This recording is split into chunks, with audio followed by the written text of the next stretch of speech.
Hello guys, வணக்கம். இப்போ நான் ஒன்று காமிக்கேன் பாருங்கள். இது என்னது பார்த்தீங்களா? சாக்ஸு. எதுக்கு இதை காட்டுறேன்னா, என் பையனுக்கு நான் தான் எப்போதும் யூனிஃபார்மாக போட்டு விடுவேன், ஷூ சாக்ஸும் போட்டு விடுவேன். ஈவினிங் வரும்போது நான் தான் கலட்டி விடுவேன்.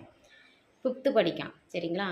ஆனால் நேற்று அவன் அதிசயமாக அவனே எல்லாம் கலட்டிட்டான். அப்போ என் மைண்டுக்குள்ளே தோணுச்சு, என்ன திடீர்னு இன்றைக்கி அவனே கலட்டுறான் எல்லாம்.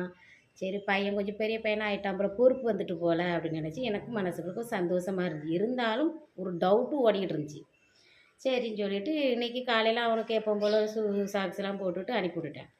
அனுப்பிவிட்டுட்டு வந்து இப்போ துணி துவைக்கிறதுக்கு லாண்ட்ரி கூடையிலேருந்து துணி சாக்ஸ்லாம் எடுத்தேன். எடுக்கும்போது சாக்ஸை பார்க்கேன். பாருங்கள் கைஸ், எப்படி வச்சுருக்கான்ட்டு. இந்த பக்கமும் ஓட்டை, இந்த பக்கமும் ஓட்டை. அப்போது அவன் அடிச்சிரும் திட்டுகிறோன்னு பயந்து அவன் என்ன வேலை பார்த்துருக்கான் பாருங்கள். ஸ்கூலுக்கு போயிட்டு போகும்போது நல்லா போனான். இப்போ வரும்போது இப்படி கொண்டு வந்திருக்கான்.